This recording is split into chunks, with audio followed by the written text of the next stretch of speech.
Hey, so you're my new pilot. Wow, unbelievable. Before we can hit the skies, you've got some stuff to do.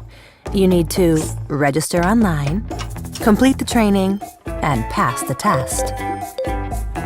Wow, that was easy. You're not just a pretty face. Good that you check beforehand where we can and cannot fly.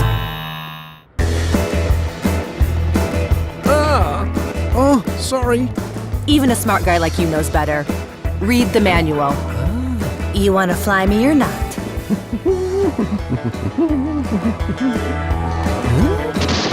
Ouch, Paul! Are you serious?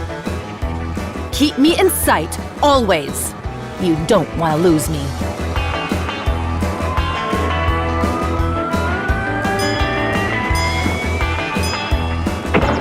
Are you nuts?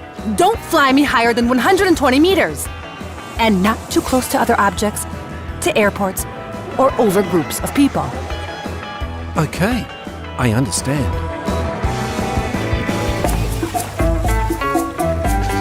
Oh, cool, a pool party. Ouch! That's not funny, Paul. We can't take photos or videos of people without their permission. Flying a drone is really fun and not so complicated if you follow some rules. Register yourself, check where you can fly, keep the drone in sight, and do not fly above 120 meters or close to obstacles and airports. And do not invade privacy. Then, you're a really good pilot.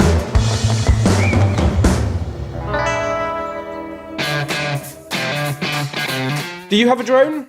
Are you thinking to buy a drone? If you do, then this video will be of interest to you. Hi, I am Natale Di Rubbo. And my name's John Franklin, and we work at EASA, the European Union Aviation Safety Agency, based in Cologne, Germany. EASA is the authority responsible for the development of aviation regulations in Europe, and these rules are then adopted by the European Commission. We're also responsible for making sure all flights in Europe are safe. Do you know that a new European regulation will be applicable starting from 31st December of this year? Yes, one single rule applicable to EU nations, including also Iceland, Norway and Switzerland. At the end of this session, we're going to answer questions. So please use Slido by connecting and using the code that's displayed on the screen.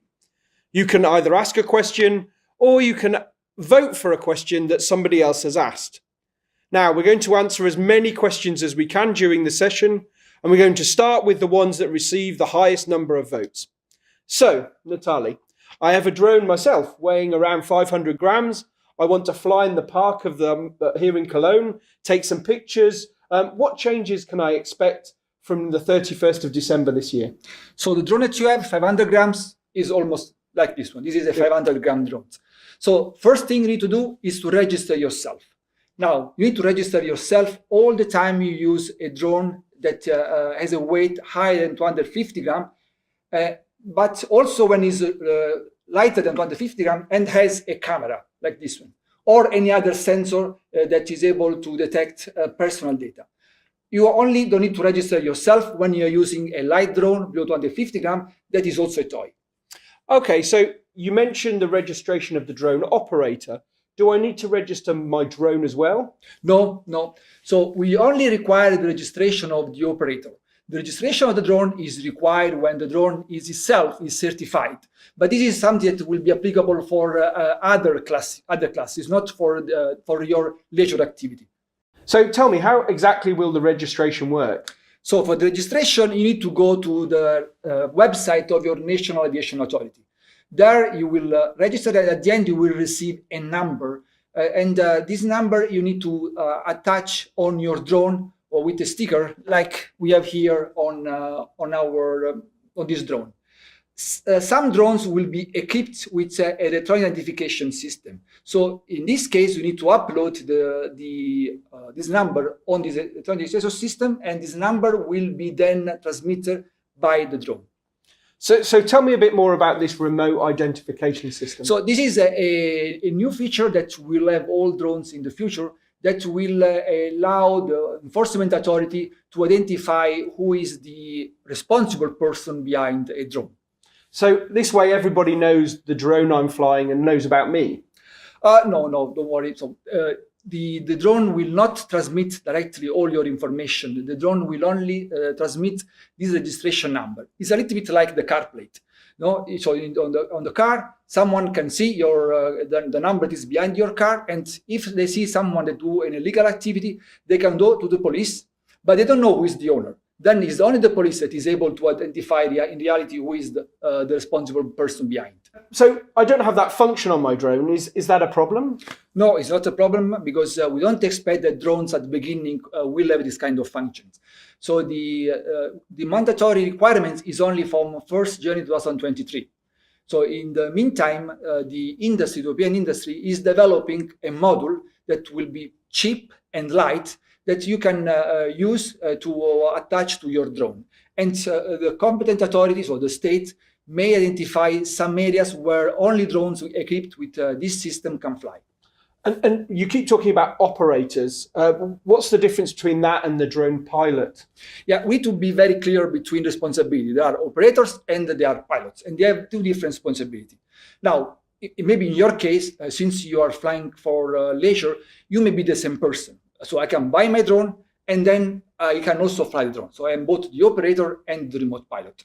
Now, let's assume that I buy a drone and then I lend my drone to a friend. In this case, I will bear all the responsibility as a drone operator, so to make sure that I give a drone that is fit for the purpose, that is in good condition, while my friend will be then a remote pilot and need to have all the needed training and need to make sure that during flight the drone is safe. And if I don't comply, can I get in trouble? Yeah, the drone can pose some risk, especially if the weight of the drone is quite higher. Let's say if it's above 250 grams, can already be quite dangerous in case they crash over people. So you may have to pay some fee or even to have criminal charges if you don't comply with the regulation.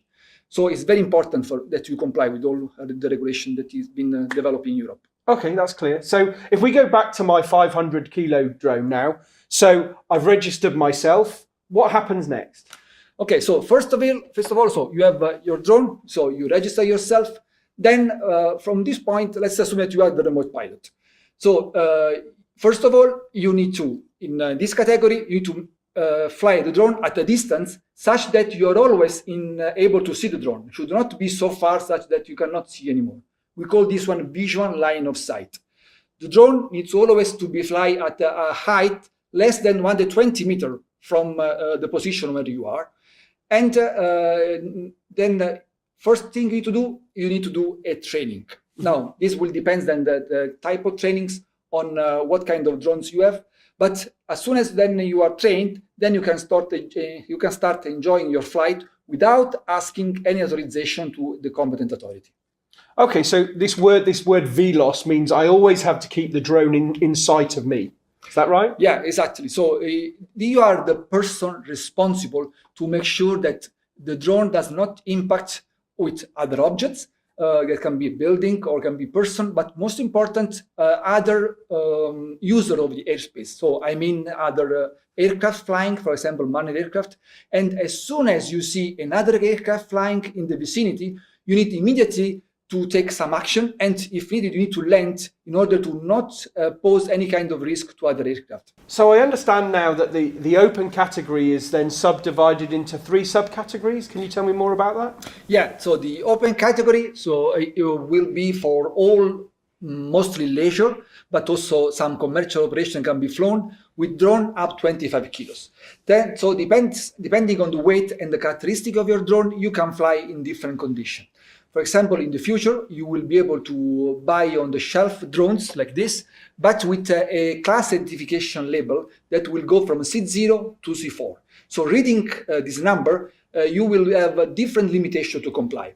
For example, if the drone will be classified C0 or C1, this means that the drone will weigh up to 900 grams, and then you will be allowed to fly in cities, to fly almost everywhere over people, but you need to try to reduce as much as possible to fly directly over people. And you only need to make sure that you don't fly over crowds. If the drone is classified C1, you need to do an online training. and then pass an online test that will be provided on the website of your competent authority. Then instead, if you want to do an operation with a drone that is a little bit heavier, but still you want to fly in town for any reason, then you can buy a drone that is classified C2. In this case, the drone will have a weight up to 4 kilos, and will have some special characteristics that will reduce the risk of hurting people when it's flying over in city. So with this kind of drone in situ, you are not able to fly directly over people, but you need to keep a distance that can be 5 meters or 30 meters, depending on the characteristic of your drone. And in addition to the online training that you did also for the C1, you need to have another exam that is then provided by the competent authority. If you said you want to fly a heavier drone up to 25 kilos, then you can use a drone that is classified C4 or C3. In this case, you need always to fly outside of town, to be at least 150 meters from the residential or industrial or commercial area. And you need to fly in an area where nobody is present unless they give an explicit consent to be overflown. In this case, you can still have as a training the same online training that was I described before for the C1. So the drone that I have at the moment doesn't have a class mark on it. Is that a problem? No, so will not be a problem because we know that these kind of drones will not be available since the beginning. So until 1st January 2023, you are still allowed to fly the current drone that are on the market without a C-class marking. But there will be some different conditions. For example, you can fly in city with a drone up to 500 grams. So this will be from 31st December until 1st December 2023. So you can fly this drone up to 500 grams in city with a training that is defined by the competent authority. If instead you need to fly with a heavier drone in city, you can have a drone up to 2 kilo. So still flying in city, but not directly with people. You need to keep 50 meters from people and have a training defined by the competent authority. And then again, the heavier drone up to 25 kilos still need to be flown outside of city with 150 meters from residential or in commercial area, and still with a training defined by the competent authority. Okay, so from the 1st of January 2023, does that mean I can't use my drone anymore because it doesn't have that class mark? Okay, so I want to make sure that I have my drone I want also to use in the future after the 1st of January 2023. So all legacy drones, we call these legacy drones, will be possible to be flown after 1st January 2023 with the conditions that if they have a weight below 250 grams, they can still fly in town. If instead they have a weight up to 25 kilos, they need to fly outside of town like there was in the C3 that I said before. Okay, yeah, that makes sense. So one of the other things I like to do is I like to build my own drones. So I have one that's a small one, about 150 grams, and I have a bigger one around 10 kilos. Is it still okay to do this kind of self-build and can I still use them? Sure. We know that a lot of people enjoy to build their drone, and we don't want to prevent this one. So you will always be able to use your privately built drone. If in this case the drone will be below 250 grams, you can fly in town. If it is between 250 grams and 25 kilos, you need to fly just outside of town, like I said you before, for the legacy drone. Yeah, and you talk about crowds. Is there a specific definition or a way to identify what is a crowd? Yeah, actually the regulation call it assemblies of people.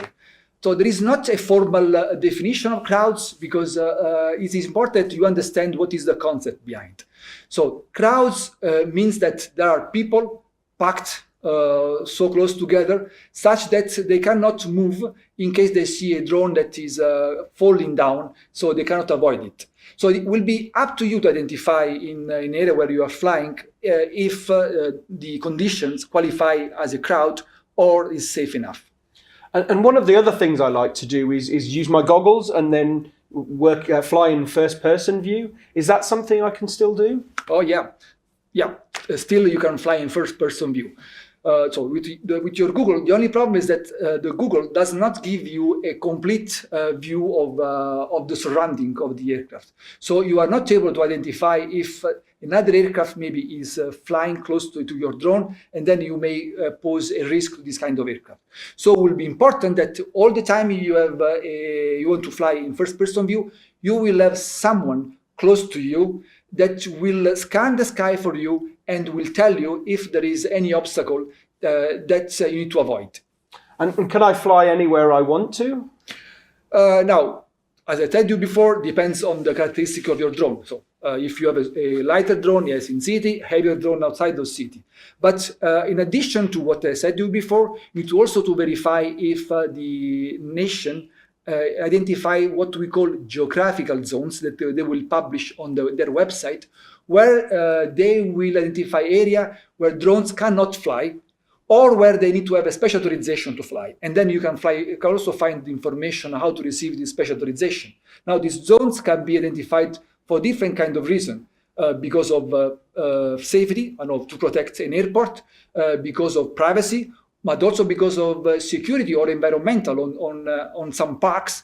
So please make sure that before starting an operation, you always check with your national authority where you can fly. And so I have a 16-year-old daughter. Is it okay for her to fly my drone? Yeah. So the minimum age to fly a drone in the open category is 16 years old, but the competent authority may reduce this age to 12-year-old. So Natale, I also have another hobby where I love to fly model aircraft. I've got one that's almost 25 kilos. Is it still okay to fly that? Can I still do that? Sure. So model aircraft is something that we know that is very safe, and we all enjoy to fly model aircraft. So we try to make sure that you can still fly as you did before. So the main way to fly model aircraft is for Model Club Association to receive an authorization from the competent authority and to provide procedures to the competent authority such that all their members can then fly as they do today. So in this authorization, the competent authority can identify a different height limitation. For example, I can fly up to 300 meter, 400 meter. They can identify different weight. I can fly also with a drone of 30 kilograms, without any class label. Also a different age. So the competent authority is free to modify all kind of limitation for the operation conducted within Model Club Association that has been authorized. Now, in case for some reason you don't want to be part of a Model Club Association, then the member state may also identify some specific area where you can fly with a drone without complying with the limitation of the open category. For example, in this area, you can fly with drone with a weight more than 25 kilos, or you can fly at altitude above 120 meters.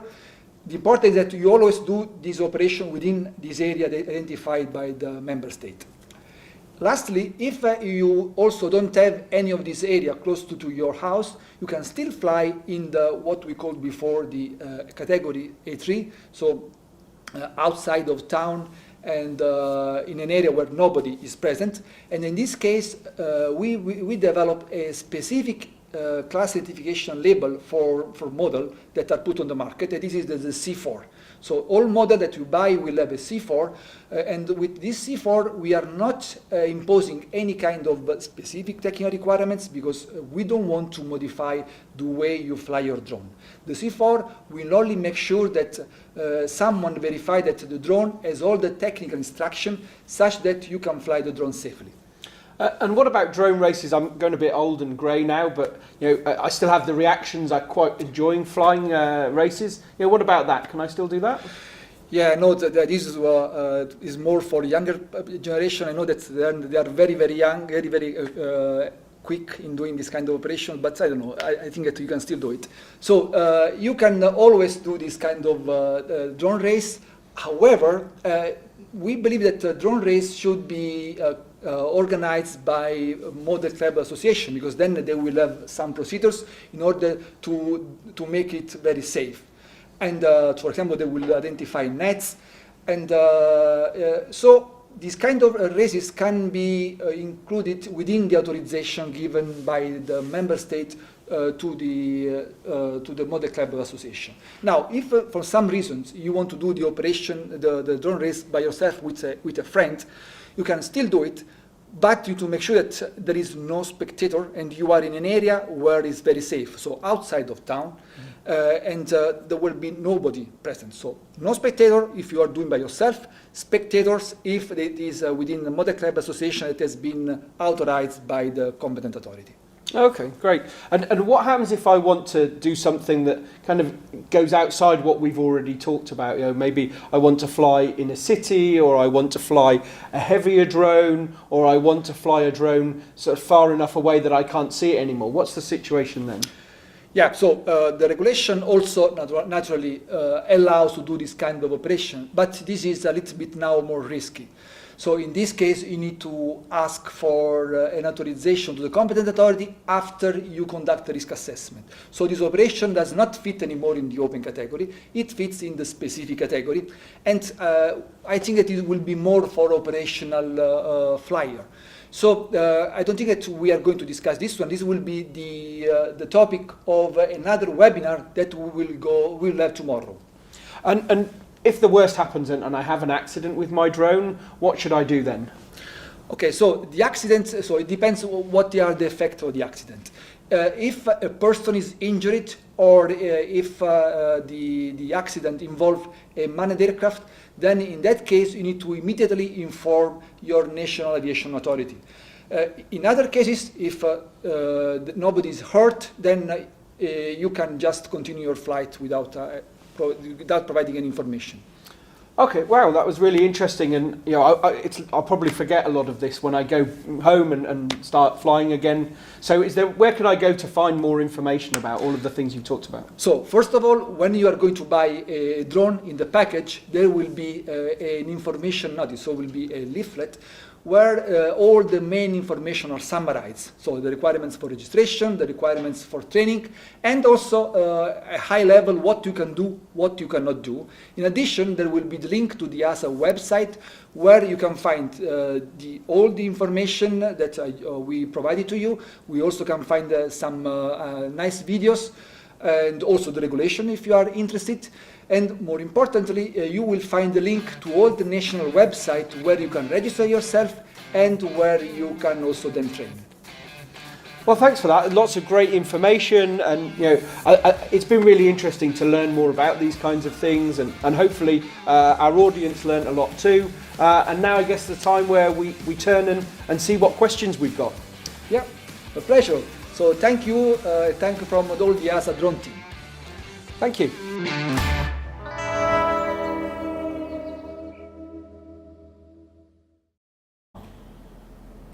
So we know we've got quite a lot of questions already. I was particularly interested in the fact that I see that you know, of all the questions, the first one we have is actually somebody asking us if any of the anonymous questions answered by anonymous person was from an EASA staff member. But no, that's obviously just people that are shy. So we're going to get straight into the questions. We've got lots of great ones. So the first one, Natalie, is somebody talking about if a non-EU citizen travels to the EU for a holiday or a vacation, do they need to register as a UAS operator if an EU operator under similar conditions needs a registration? Yeah, that's a good question. So helps also me to explain a little bit what will happen to citizens that are coming here for tourism here in Europe. So this regulation will apply to all people that are flying a drone in Europe. This means that a foreigner citizen needs to register and will register himself in the nation where he will conduct the first operation. So in this moment, this nation will become like the authority of his reference. So this means that after he will be registered, then he will use a drone like we explained before, either with a class mark or with privately built, and need to conduct the same kind of training as it's been discussed today. So there will be no difference if you are a European or not European citizen. Okay, perfect, thanks. So then the next question we've been asked is, so what about pilots with a license SPL or PPL, and they want to fly a drone as a hobby and are forced to get their license even though they've already been tested in some of the subjects? What about that one? Yeah, so the here we are talking about quite a different kind of operation compared to those that are conducted with manned aircraft. We need to remember that we are talking about small drone flying a low level, where also we don't require to have an interaction with a tower, so we don't have ask for all the skills that we are asking for the manned pilot.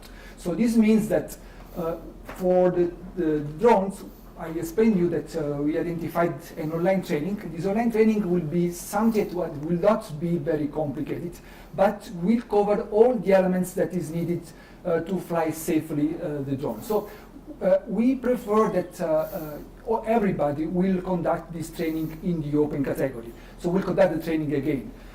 We can say that you will, if you have already a license from manned pilot, then for you will be easier to do the training and do the test. But there is no kind of credit that we think that will be recognized in the open category. Will be different than if you are flying, for example, for high-risk operations on the specific category, as we'll discuss tomorrow. Then in that case, there are some elements of your training that will be helpful, so you don't need to repeat. So for the open category, everybody needs to do either the online training or the additional training that is required for the A2. Okay, so that makes sense.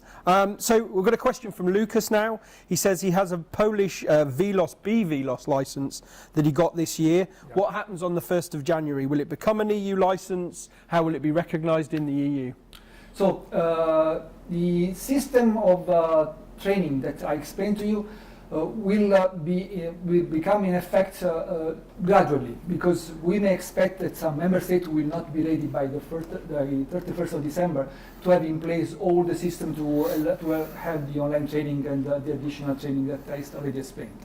So this means that for sure for the first years you will be allowed to use all kind of training, the certificates that you already had from your national authority based on the national regulation. So then will be up to the member states to identify which are the equivalent training that will be considered enough for this transition time for the next 2 years, and then what will be the level of conversion between all the certificates that has been recognized based on the national regulation and the new certificates required for the open category. Okay, that's great. Thanks for that. And we have one now from Weber who asks, so he's from the Netherlands. There are certain countries, like where he lives in the Netherlands, that are about to introduce some new national drone rules on top of the EASA rules. How can drone users from other countries know about that? Yeah. Now, this regulation is a regulation from Europe, so it's not a directive. This means that the parliament, the national parliament, they don't need to adopt, but is immediately applicable in all European nations. So each nation then will not be required to do anything else. The only thing that they need to do is to complement this regulation with some national accommodation. For example, we don't specify what are the fees in case someone is flying illegal. We don't specify how the geographical zones will be defined by the member state in order to protect the privacy, the security, also the safety of the citizens. So each nation will just provide the delta on how to implement the regulation into their nation. But there will be no changes, so they cannot modify anything compared to what I said to you before. Okay, yeah, that makes sense. I get that. And actually, we have a good question from our anonymous person. I guess must be somebody down in the basement. They ask, do I need to have an insurance for my drone? Yeah. It's a very good question. So the insurance, the EASA is the agency that is responsible for safety. So we don't have any competence for insurance. So we could not impose any regulation regarding insurance. And actually, there is already a European regulation that mandates insurance for all model aircraft, and also including also drone, that are exceeding 20 kilos. So whenever you have a drones with more than 20 kilos, so the European regulation, that is not this one, but it's another regulation, is mandating that you have your insurance. When the drone has a weight less than 20 kilo, in this case will be the national responsibility to define if an insurance is needed. So if we go back to the question that we had before, this will be one of the elements that will be written into implementation regulation that each nation will provide, where it will specify if in your nation you need to have an insurance also for drones of less than 20 kilos. And they will publish this information on the website of the NAA. So it's important that you check on the website of the aviation authority where you are conducting the operation to verify what are the additional conditions, like also in this case the insurance, that you need to comply with. So actually, while we're talking about things that might cost money, we've got another question here where Andre asks, will the new European drone laws regulate the cost of registering the drone in each national civil aviation authority? Yeah. That's quite a good one. Yes, it is also something that is outside of the EASA competence. So in the European regulation is not written what is the cost of the registration. So all the cost elements are not defined by the European regulation. So this is also another element that will be into these implementing acts that each nation will introduce. And we may at the end have different costs in the different nations, but it is a responsibility of the member state to define what is the final cost. Okay, that's good. I think that's quite clear. So then another question we've got here is more about the awareness side of things. So obviously we're doing this webinar, so the question is, how do we plan on making the population aware of the new laws? You know, we've got this webinar, it's a start, but there's lots of other things going on. And then as a follow-up, Andreas, making people pay fines for not registering might chase them away for this new interesting hobby. What can you say about that? Yeah, so it's important that everybody now will be aware about the regulation. So everybody needs to fly legally. And so, as we said before, it's not only applicable to European citizens, but whoever is flying in Europe. So this means that it will be also important to inform the tourists that are coming outside of Europe when they come here on how they can fly legally. So with the promotion team here in EASA, we are conducting a number of events where we are supporting the member states on informative material to provide in order to make sure that everybody is aware. So you can see that if you check our website, you will find a lot of, we hope it will be interesting for you information. You will find videos where we explain the open category, the specific category. Actually, there are also some videos that are quite long, so quite in details.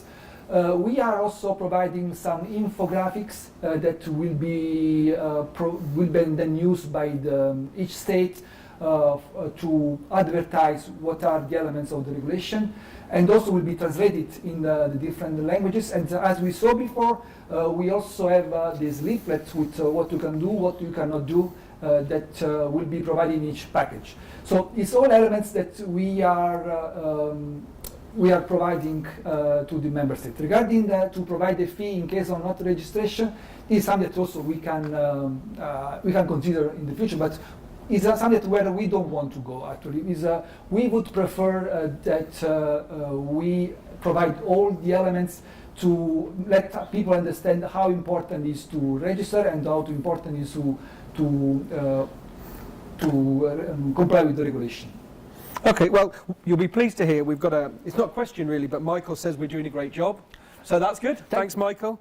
Excellent. So we'll carry on with the questions. So we're talking still about, if we talk about training and that kind of thing. So another of our anonymous users in the basement asks, if I already have a certificate of training issued by a national aviation authority before this year, do I need to do a new exam? So the competence of the member state to define what will be the conversion between the training already conducted according to the national regulation and the new training that is required by EASA. So it may happen that we expected it most of the time. There already are a number of training that is required by the national regulation that are fully in line with the training that we have in the European regulation. So we don't expect that there will be a big change, but it's something that we need to check on your National Aviation Authority website to find this information. Okay, and we've got quite a few questions now about categories of drones and classifications and things. So Stephen asks, what about the toy category? He has a non-CE CX bought or self-made 65mm, very specific this, 65mm, 75mm, 3.7 volt, low voltage, ultralight kind of small drone. What are the restrictions on things like that? So you're speaking about a privately built? So yeah, so it's a toy category. Yeah, but it's a privately built. So this means that now we need to specify what does it mean toy. Toy means that it's complying with the toy directive. Toy directive is a directive, as the name said, that is developed by the European Union, and define what are the requirements that makes everything we can classify as a toy. There are requirements like not having small pieces, because then there is an age connected with different elements, and if it's classified to be used by very small children, then the pieces needs to be big enough in order not to cause that kids may eat it and then they have some health problems. So the toy means that it complies with toy directive, and there is an assessment by an authority that all the elements of that directive is compliant. There is also a stamp. So there is quite a convoluted process. So cannot be a privately built. If it's privately built, it means that it's not a toy. No. So toy does not mean that it's something small, but it means that it really verify that it's a toy. So if it is a toy, in that case, with a stamp and with a declaration of the compliance with directive, you don't need to register yourself, and you don't need to do the training if the weight is below 250 grams. Otherwise, if it's a privately built, you need to comply with all the regulation like we said before. Okay, so that's good. So if we're talking still about classes then, so somebody asks, can I make a modification or repair to a drone with a class label, so C1, C2, etc.? Okay, so also the class label is assigned to a product only when it is verified that the product complies with some technical requirements that are defined in the regulation. So also in this case there is a process to verify that the system complies with all the requirements, and only after there is a class label that is affixed on the drone. Okay. So as all the time that someone make any change or to the drone, the product lose this verification. So this means that the product cannot be considered as compliant with the class label, and the product becomes a sort of privately built. So if you make any change to your drone, then you will then consider it as a privately built, and you can fly outside of town in what we call A3. There are some repair or some changes that are allowed, and are only those that are written in the instruction manual of the manufacturer. So in that case, you are going to follow what the manufacturer provide to you. So this means that you're using a procedure that has already been tested, and we already know that it's safe. So in this case, only if it's written in the manual of the manufacturer, then you are allowed to make this change or make this repair, and then to continue to fly with the same class that was had before. Okay, and another question we have is, can a drone be classified in more than one class? Is that possible? Yeah, why not? Sure.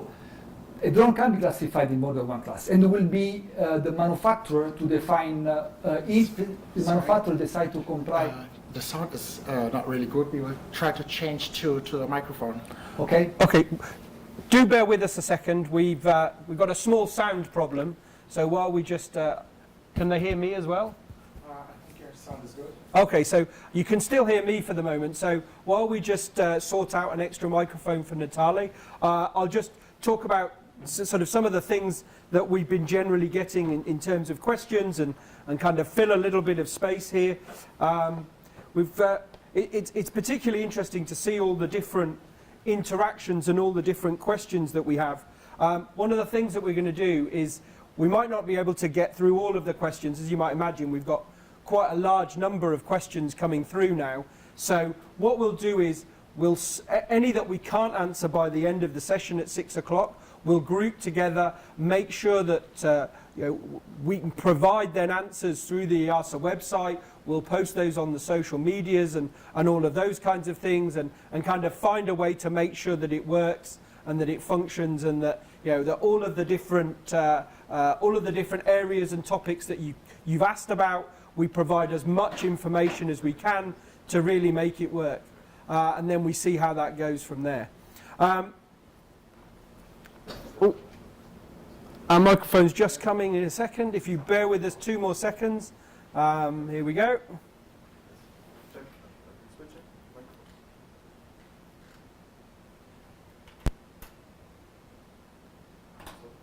Okay, are we working again? We're back on? Excellent. So we've managed to solve that small technical problem. Sorry for the delay. We'll come back to the questions that we've got then for Natali. So we've got a question, if we move perhaps now onto what people can do with drones. So we've got a question, is night flying permitted in the open category? And this particular person appears to believe that it said that their member state said otherwise. And then how do we deal if there are different approaches? Yeah, so the operation in the open category can also be conducted during night.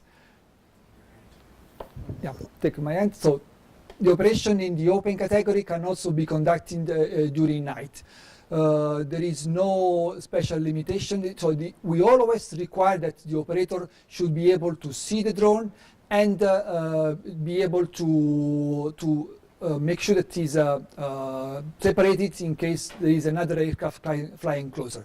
And a drone with a C-class mark will also have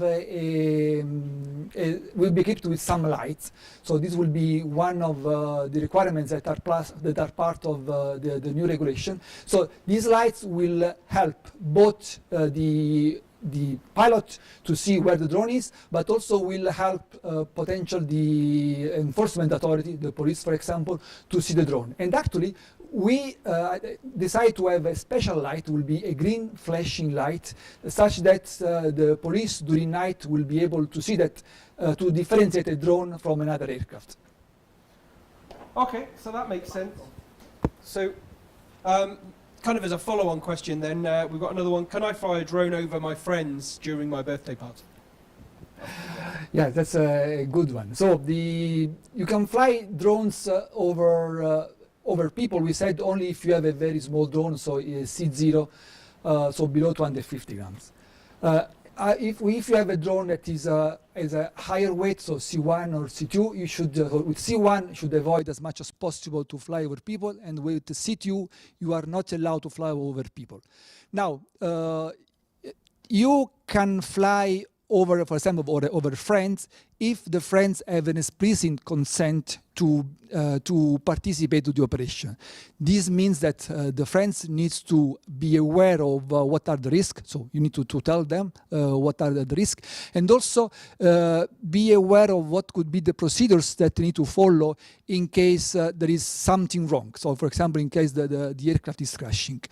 So, if we want to do an example, if you are having a party and you are flying over these people, and these people are not watching at the drone, that will be something that will not be possible, because they need always to make sure that they see if there is a risk and be able to move away in order to be protected.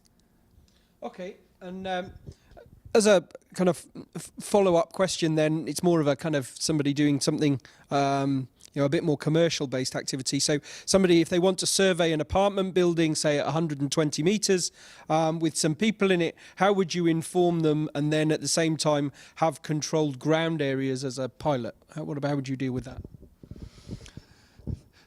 So everything is based also on what is the risk. If you are talking about a very small drone, and the people are inside the building, so the drone will not crash, will not break the roof of the building in case of crash. So in that case, there is no big deal for you. You can do the operation as long as no people is exposed to risk.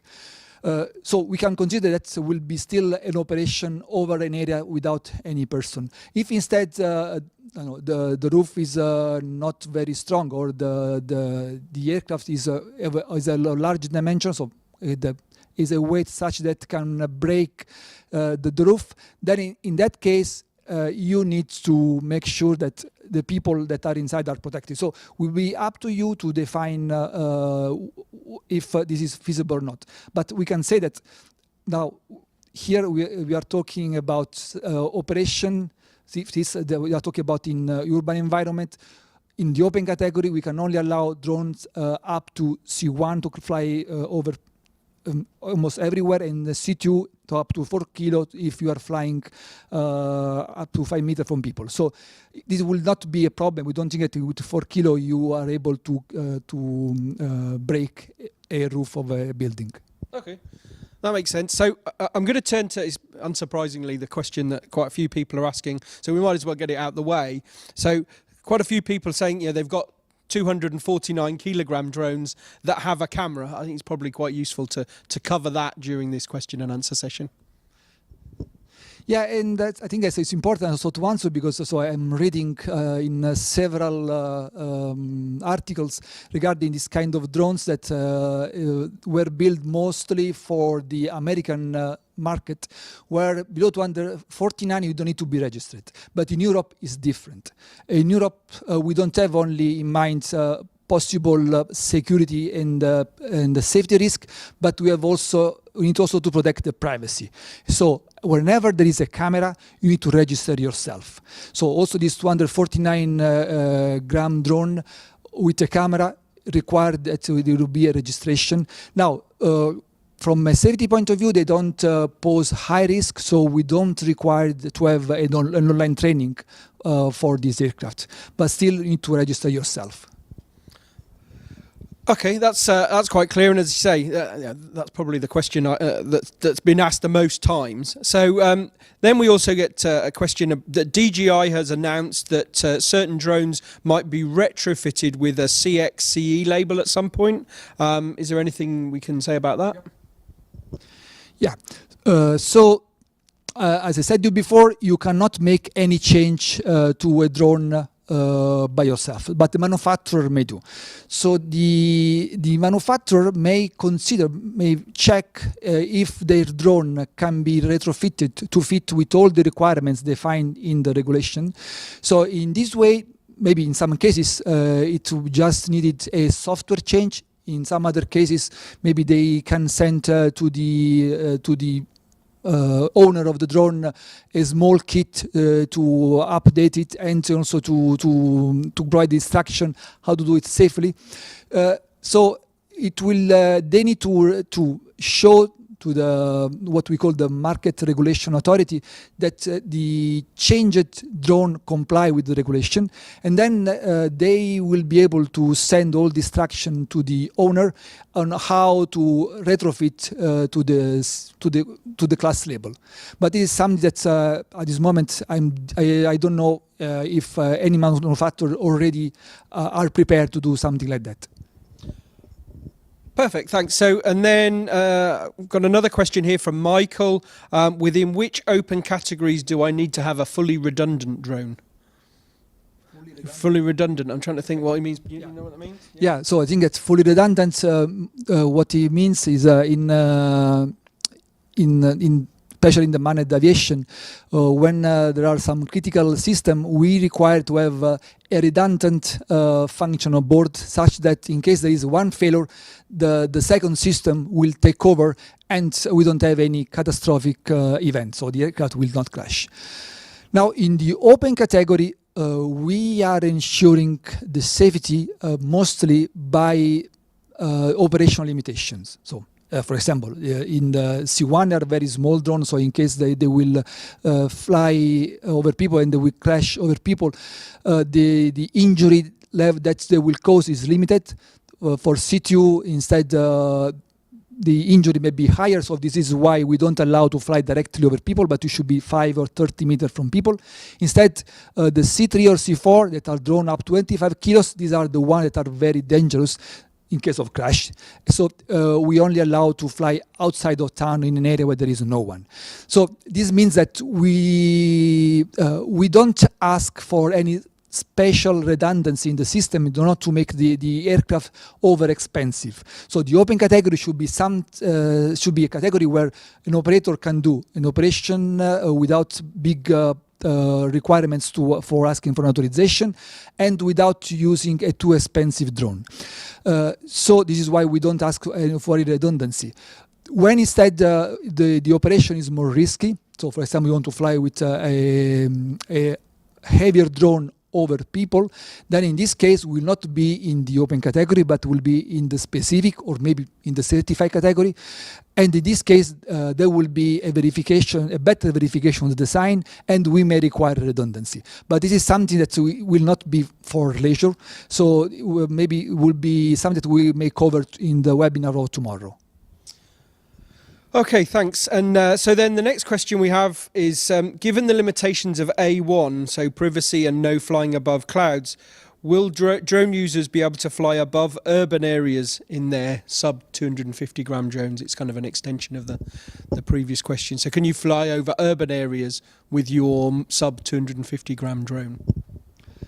Yeah, so all drones below 250 gram can fly almost everywhere. The only limitation, they cannot fly over crowds. So they cannot fly over a stadium, over a concert. But for the rest, there are no other limitations. But in addition, I want to remind that the member state may define some geographical zones where all drones may be forbidden, independently of their weight. So you always need to check on the website of your aviation authority where you can fly, where you cannot fly. So for them, there are no other special restrictions. So you can fly typically in an urban environment. Perfect, thanks for that. So, and then the next question we have is, are the technical requirements for CXCE classifications already clear? And when can people expect to see the first drones with the CX labels? Yeah, so the requirements are already published in the regulation and actually was published in June 2019. We made a small amendment in May of this year. So you can already see all the requirements, and if you go to the EASA website, you find the easy access rule where there are all the regulation, including all the acceptable means of compliance, guidance material, and at the end, one of the last part of the file, you can find also the requirements for the different classes. We are now working with the standardization body to define the standards that will help manufacturers to develop drone compliant with these requirements. And we are now in the final phase to publish the standards, and we expect that the first standard should be available by mid of next year. Now, standards are not essential. So the manufacturer may already today put on the market drone with the class mark. So I'm expecting that at the beginning of next year, we may already start finding some of these drones on the market. Okay, that's cool. And then, in fact, you were talking about websites and information here. So another question we've got from Jarno says, will there be a single app or website where people could check the relevant drone zone information, so where they can fly and where they can't, and where they can get that kind of information?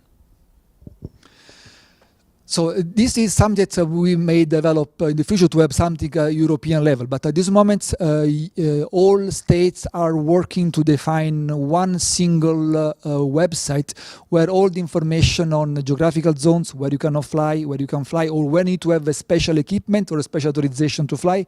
So everything related to that nation will be published on a single website. But we are also coordinating the activity in order to make sure that this information then are displayed in the same way. Also because when I'm flying in another country, I don't want then to learn a different way to present the information. So, for example, if in my country a red zone means that no drone can fly, I should go in another country and find always the red zone with the same meaning. So this is something that we are coordinating with all states to have this presentation that will be provided in the same way, so everybody will understand without any additional training. Okay, so now we've got quite a complicated one for you. So the question is it possible to get your basic A1, A3 license in country X, for example, apply for an additional A2 license in country Y, and then what happens, how would country Y verify what you did in the other country, and what's the situation with cross-border type stuff like that? Yeah.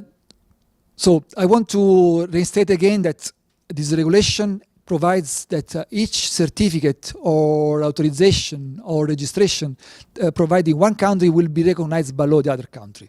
So only the registration is mandatory to be made in the main place of residence or of business.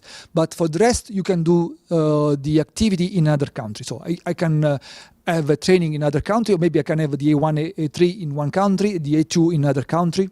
There is no problem. EASA is developing what we call a repository that will be a large database that will include all the information in relation to aviation that has been provided by all states. For example, this big database will include all the certificate issued to an operator or the license issued to a manned pilot and a unmanned pilot. So everything will be stored in a single database. And this will allow member state to identify if someone will have a certificate already providing in other countries. So this is where the member state will first check, and then can, on top of this one, provide the second level of the training, like would be in case you have the A1 in one country and then the A2 in another country. Okay, that makes perfect sense. And then just to clarify, we've got another question here. So if I register a drone in one country, then I can fly in any country. That's right, isn't it? Yeah. Yeah, so this is the basic element. So when you fly in one country, you can operate in all other countries. And also, this will be is a good opportunity to tell you that the enforcement authority, so the police of the country where you are flying, will be able to detect the registration number, the registration number that is broadcast by the drone, and be able to identify who is the owner. So, and in case there is some illegal flight, then the police can prosecute it. And also, so this number will be provided, will be stored in the national database, but we defined some requirements to make sure that this information is interoperable.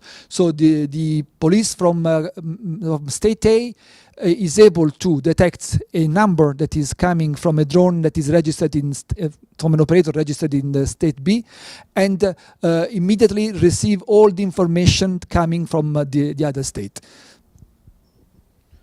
Okay, that makes really good sense, and it's good to clear some of those up. We've had quite a bit of questions, and maybe we've got time maybe for one more question. I know the model aircraft community particularly interested in a lot of this kind of work. So in terms of our internal combustion engines, as used by some aero modelers, allowed in privately built drones in A3? It's quite a good question, I think. Yeah. You may see that all the class labeled drones, so the one with class from C0 to C3, all will be only with electric engine propulsion.